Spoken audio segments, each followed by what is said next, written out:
Iginagayak ni Enrico ang mga gamit niya sa maleta at bag. Dahil bukas na ang flight niya patungong Canada. Isa siyang electrical engineer.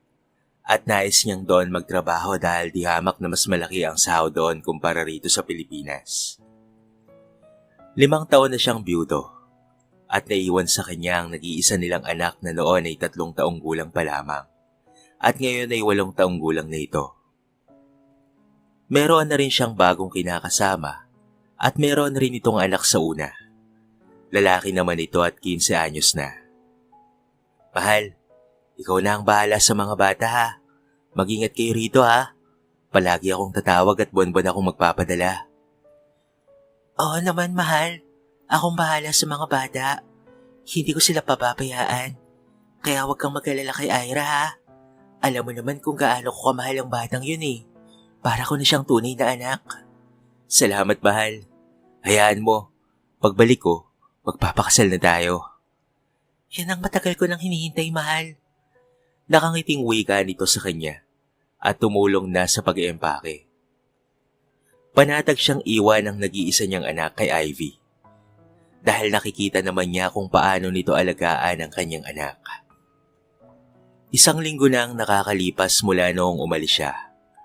Araw-araw rin siyang tumatawag upang kamustahin ang mga ito. Para bang gusto na lamang niyang bumilis ang ikot ng oras upang makabalik na siya ng Pilipinas.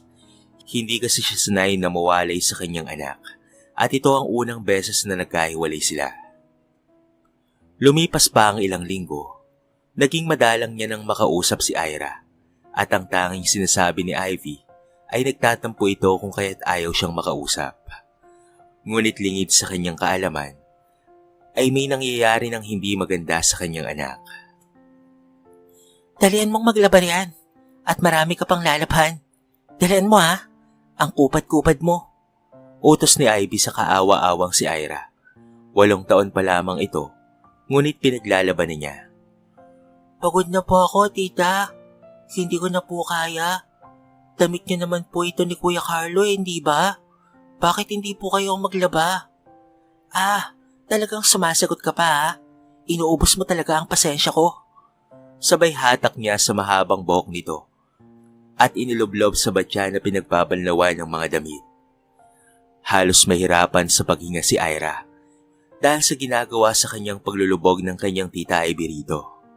Paulit-ulit itong nagmamakaawa sa kanya na tigilan niya na ito, ngunit hindi pa siya nakontento. At pinagpapapalo niya pa ito. Tama na po, tita. Tama na po. Ayoko na po. Pagmamakaawa nito sa kanya. Ano, magtatanda ka na ba? Hindi mo na ako sasagot-sagutin, ha? Baka nakakalimutan mo. Ako ang nag-aalaga sa'yo. Kahit hindi naman dapat, dahil hindi naman kita totoong anak.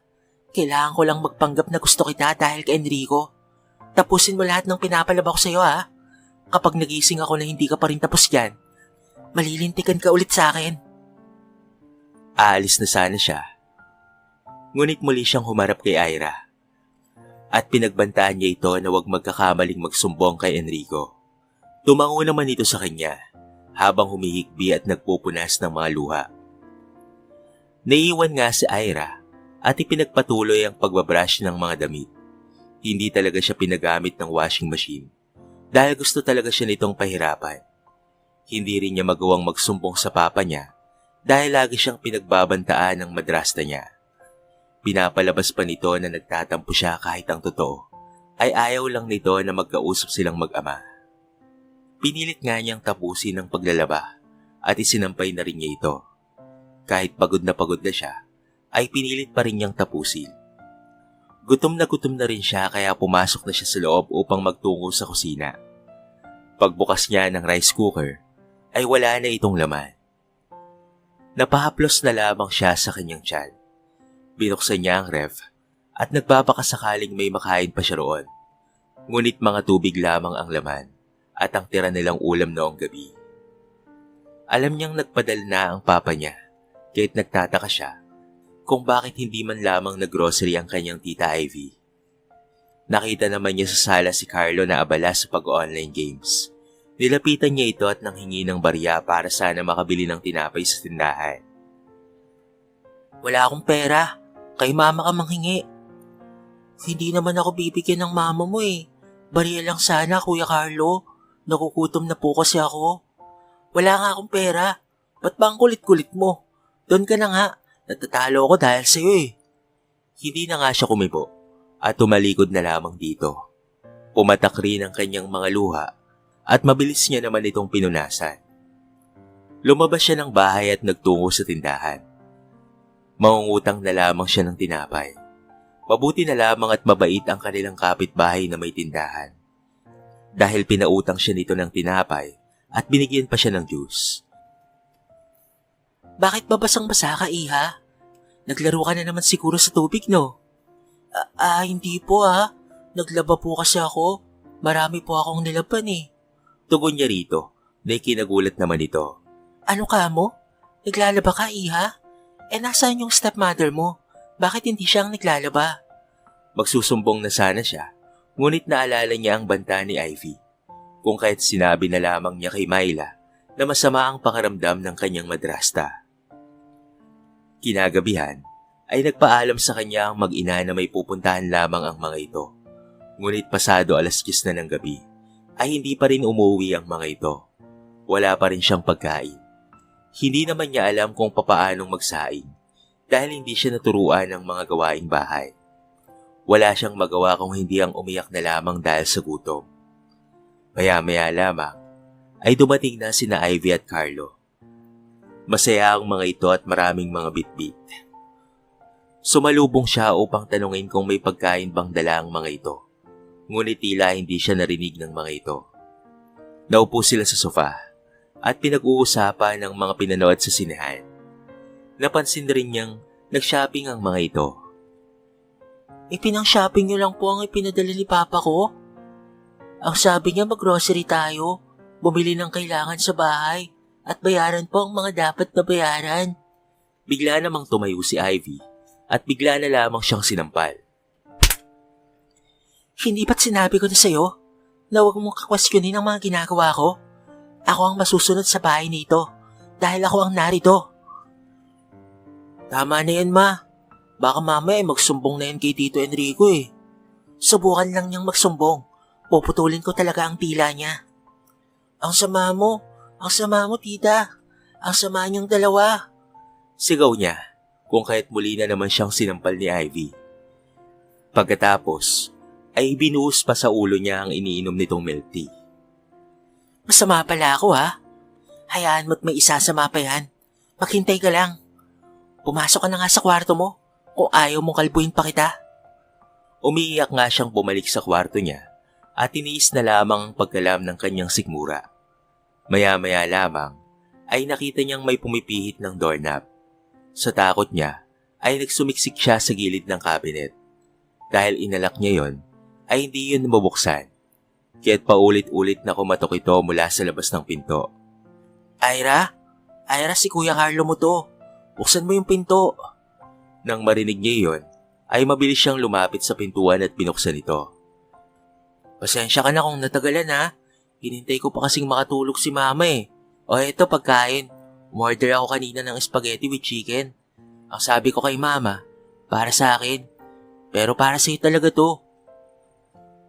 Pasensya ka na sa pagsusungit ko sa'yo kanina Natatalo na kasi ako sa games eh. Sige na, kumain ka na. Saka wag ka na palang sumasagot kay Mama para hindi ka nasasaktan. Salamat Kuya Carlo. Buti ka pa mabait sa akin. Sige na, kainin mo na yan at baka magising pa si Mama. Tumango na lamang siya rito at muli niya nang isinara ang pinto. Lumipas pa ang ilang linggo at buwan. Mas tumindi pa ang pagmamaltrato sa kanya ni Ivy. Nakakausap niya ang kanyang ama, ngunit hindi pa rin niya magawang magsumbong dito dahil nakabantay sa kanya si Ivy. Pumapasok rin siya sa eskwelahan na hindi man lamang kumakain ng almusal. Nahihilo at nagdidilim ang paningin niya dahil sa gutom. Pero pinipilit pa rin niyang makapasok ng paaralan. Pag-uwi niya ng bahay, ay siya pa ang naglilinis nito, habang ang madrasta niya ay nakikipag-usap lamang sa telepono at kung sino-sino ang tinatawagan. Marami na ring nakakakita sa ginagawa sa kanya ng kanyang madrasta, kaya naman tinutulungan siya ng mga ito. Isumpong mo na kasi sa papa mo yung pagmamalupit sa'yo niyang madrasta mo, Ira. Huwag kang matakot sa kanya. Sino ba siya para katakutan? Hindi na po. Ayos lang po ako, Ate Myla. Anong ayos? Tingnan mo nga ang braso mo. May mga pasaka. Saka pumapayat ka lalo. Kung ayaw mong magsumpong sa papa mo, ako lang magsusumbong. Hanapin ko ang Facebook account niya at sasabihin ko ang lahat ng ginagawa ng walang yamong madrasta. Hindi na nga lang siya kumibo at kinuha na lamang niya ang pinapabili sa kanya. Pag-uwi niya ng bahay, ay nakatikim na naman siya ng sabunot mula kay Ivy dahil natagalan siyang bumalik. Kung noon ay iniinda niya ito, ngunit ngayon ay parang nasanay na siya sa pananakit nito. Bakit ba ang tagal mo? Nakipagkismisan ka na naman ba sa chismosang kapitbahay natin? Na pati buhay ng ibang tao, pinapakialaman. Subukan mo lang talagang magsumbong doon. Talagang magsusumbong na po ako. Sigaw niya rito, sabay takbo sa labas. Sinubukan pa siyang habulin ni Ivy, ngunit hindi na siya nito hinabol pa dahil mabilis siyang nakatakbo. Kung saan-saan na siya nakapunta at hindi niya na alam kung papaanong makakabalik sa bahay nila. Ngunit kahit matandaan man niya, ay wala na siyang balak na bumalik pa dahil natitiyak niyang sasaktan siya ulit ng kanyang tita Ivy. Gabi na at maraming sasakyan sa kalsada. Gutom na rin siya. Ngunit wala siyang pera upang makabili ng pagkain o kahit tubig man lamang. Nakatanaw siya sa iyawan na malapit lamang sa kinatatayuan niya habang hawak-hawak ang kanyang tiyan at kumakalam ito. Naiinggit siya sa mga taong bumibili at kumakain. Bigla niya tuloy naalala ang papa niya, na tuwing naglilibot sila ay binibili siya ng lahat ng gusto niya. Kung alam lang niya na magiging impyerno ang buhay niya sa kanyang madrasta, ay hindi na lamang sana siya pumayag na maiwan sa pangangalaga nito. Sinubukan niyang lumapit sa babaeng bumibili at kinalabit niya ito. Isinahod rin niya ang palad niya, ngunit sinenyasan lamang siya nito na umalis. Kung kaya't lumipat na lamang siya sa ibang customer at kinalabit niya rin ito. Kuya, palimos po. Pangkain lang po sana. Aniya, at nilingon naman siya ng lalaki at tinignan ang kabuuan niya.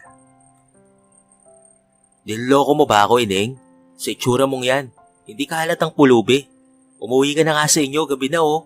Baka mapahama ka lang dito. Wala na po akong uuwian. Sige naman na, kuya. Bigyan niyo na po ako. Pahingi na po ako kahit konting barya lang po. Nagugutom na po kasi talaga ako eh. Sige na nga. Ano bang gusto mo dyan? Ituro mo lang at bibilhin ko. Pagkatapos mong kumain, umuwi ka na sa inyo ha. Hindi ako naniniwalang wala kang uuwian. Itinuro naman niya ang gusto niyang pagkain at binili nga iyon ng lalaki. Mabilis siyang nagpasalamat rito at umalis na. Nagpunta siya sa isang sulok at doon inumpisahang kainin ng hotdog at isang hita ng pritong manok. Napatingin rin siya sa tatlong mga batang kagaya niya. Mga babae rin ang mga ito. Ngunit ang mga ito ay talagang pulubi na. Walang mga sapin sa mga paa at marurumi ang mga damit ng mga ito. Magiging kagaya na ba nila ako? Tanong niya sa kanyang isipan habang siya ay kumakain. Napansin niyang may mga dalang lata ang mga ito at nanghihingi rin ng mga barya sa mga tao. Tumayo siya at hinabol ang mga bata. Tinanong niya kung pwede bang sumama sa mga ito. Tumango naman sila sa kanya, kaya naman natuwa ang batang si Ira. Kahit papaano ay may makakasama na siya. Nanghingi nga sila ng barya sa mga tao, pero walang nagbibigay sa kanila. Hanggang sa makatapat sila sa bakery at nakita ng mga kasama niya na may mga tinapay sa basurahan. Kagad na kinuha iyon ng batang babae at nang akmang kakainin na ng mga ito ay mabilis niyang pinigilan. Wag! Baka sira na ang tinapay na yan. Baka sumakit pa ang tiyan nyo. Ayos pa to, no? Saka sanay kami sa mga pagkain ganito. Huwag mo kaming pigilan. Matagal na namin ginagawa to. Sanay na ang mga tiyan namin. Sorry, nag-alala lang talaga ako sa inyo. Pulubi ka rin ba? Kasi kung hindi, umuwi ka na sa inyo. Mahirap ang maging kagaya namin. Walang mga magulang, walang bahay at walang nagmamahal. Baka nag-leski lang sa inyo ha, at hinahanap ka na ng pamilya mo. Wala na akong mama. Yung papa ko naman nasa ibang bansa. Nasa Canada siya. Ang kasama ko lang yung stepmother ko at yung stepbrother ko. Pero sinasaktan ako ng tita Ivy ko at kinukutom. Kaya nag-decide ako na umalis na lamang ng bahay. Sasama na lamang ako sa inyo. Hindi mo kakayanin. Ako nang nagsasabi sa'yo, bata. Nagpakilala naman siya sa mga ito at ganon rin ang mga ito sa kanya. Nakiusap siyang sumama na lamang sa 3 batang babae dahil wala na rin naman siyang mapupuntahan pa. Nang mapagod sila, ay nangalakal sila ng mga karton sa basurahan upang may mailatag sila at mahigaan. Sa nagsarang butika nga sila naglatag ng karton. Malamig ang simoy ng hangin. Pero wala siyang magawa kung hindi ang mamaluktot na lamang. Tulog na rin ang mga kasama niya at siya na lamang ang natitirang gising. Umiiyak siya habang nakatingin sa mga bituin. Dahan-dahan siyang pumikit at nananalangin sa Diyos na sana'y bumalik na ang papa niya at muli silang magkasama. Nang may biglang kumalapit sa kanya, isang matandang babae, pagdilat ng mga mata niya, ay nakita niyang may hawak itong kumot at iniabot iyon sa kanya. Maraming salamat po, Lola. Ngumiti at tumango naman ito sa kanya at mabilis na ring umalis. Kinumutan na rin niya ang 3 niyang kasama at muling pumikit at itinuloy ang naudlot na panalangin. Kung saan-saan nakarating sila Ivy at Carlo, kakahanap dito kay Ira. Ngunit hindi nila ito mahanap. Saan na ba nagpunta ang puwisit na batang yon? Mabuti na lang talaga at nalusutan ko si Enrico. Ikaw naman po kasi, Mama. Lagi mo na lamang sinasaktan si Ira. Paano po yan? Ano nang gagawin natin? Paano kung may nangyari ng masama kay Ira? Tsaka kung magagalit sa atin ng sobra si Tito Enrico. Manahimik ka na nga lang dyan at hanapin na lamang natin ang puwisit na batang yon. Lumipas pa ang 5 araw ay hindi pa rin nila nahahanap si Ira. Labis na ang takot na nararamdaman ni Ivy, lalo na tuwing tumatawag si Enrico at hinahanap ang anak nito. Ang lagi na lamang niyang sinasabi ay tulog itong si Ira o hindi naman kaya ay ayaw makipag-usap. Kinahaponan ay muling tumawag si Enrico sa kanya. Halos hindi niya ito masagot dahil alam niyang si Ira na naman ang unang itatanong nito. Hello, mahal. Nasaan ba talaga ang anak ko, Ivy? Bakit may nagsabi sa akin na ilang araw na raw na hindi umuwi ang anak ko? Magsabi ka nga sa akin ng totoo. Nasaan si Ira? Mahal, kasi ang totoo niyan, naglaya si Ira. Naging pasaway siya. Hindi siya nakikinig sa akin at sinasagot-sagot niya ako ng pabalang. Tapos ang sabi niya, hindi niya ako totoong mama. Tapos umalis siya nang hindi nagpaalam. Wala kaming ginawa ni Carlo kung hindi ang hanapin siya. Pero hindi talaga namin siya mahanap. Pero bakit hindi niyo i-report sa mga pulis? Matagal na palang nawawala ang anak ko. Uuwi ako ng Pilipinas at ako lang maghahanap sa kanya. Napadulala siya dahil sa sinabi nito sa kanya. Kinakabahan at natatakot siya dahil kapag nahanap si Ira ay piniguradong magsusumbong ito. Sa kabilang banda, tanghali na ngunit wala pa ring napaglilimusan sina Ira. Nagpaikot-ikot na sila sa palengke pero pinagtatabuyan lamang sila ng mga tao. Nanghihina na rin siya sa gutom, kaya naman naupo na lamang siya sa gilid at dumukdok. Sigurado po akong siya po ang nawawala mong anak. Ayun po. Rinig na rinig niyang sabi ng babae, kaya't nag-angat siya ng tingin. Sakto namang nagtagpo ang mga mata nilang dalawa ng kanyang ama. Papa! Sigaw niya at mabilis na yumakap kay Enrico at sunod-sunod ring pumatak ang mga luha niya. Anak! Anak ko! Akala ko hindi na kita makikita pa. Akala ko mawawala ka na sa akin ng tuluyan. Bakit ka umalis sa bahay natin? Dahil sinasaktan po palagi ako ni tita. Hindi lang po yun. Ako rin po ang pinaglalaban niya at pinapalinis ng buong bahay. Ginugutom rin niya po ako. Inuubos po niya ang pera mo.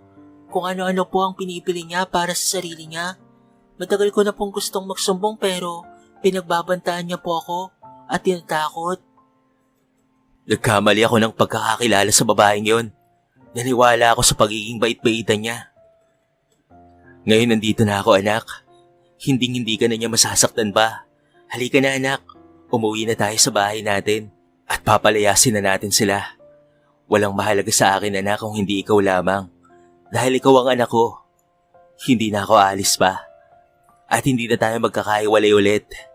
Patawarin mo si Papa anak ha. Kasi sa kagustuhan kong maibigay sa iyo ang lahat ng gusto mo at pangangailangan mo ay ng ibang bansa ko at iniwan kita kay Ivy. Namiss po kita Papa. Mahigpit nga ulit siyang niyakap ni Enrico at umuwi na sila. Pagdating pa lamang nila sa bahay, ay kaagad na nilang hinanap ang mag-ina. Nang makita ni Enrico si Ivy, ay gusto rin niya itong saktan, pero pinigilan niya ang kanyang sarili.